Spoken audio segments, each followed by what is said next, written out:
Welcome to What's That Mean Wednesday. Here to talk about easements.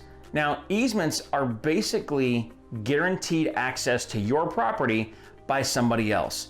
And those come in a variety of forms and functions.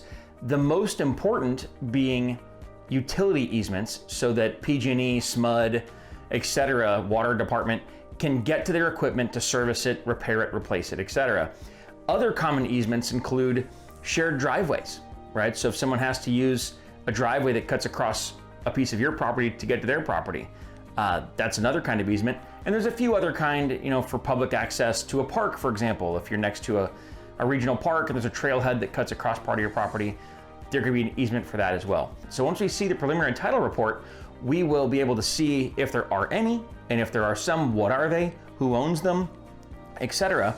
And then if there's more than a couple or they're confusing, we can get what's called a color-coded easement map from title that will actually highlight where, on what part of the property, who has what.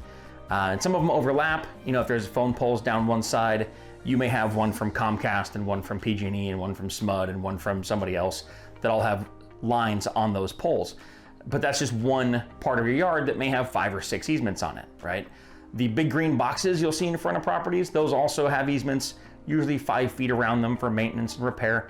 So all that stuff, very property specific. So once we find a property, we can go down the path of identifying the easements, making sure that you understand what they are, why they are, and who can use them.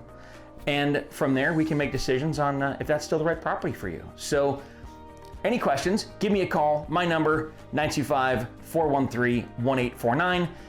My info's all below. I'm really hard to find, not. So let's get together and find you your dream home. Thanks.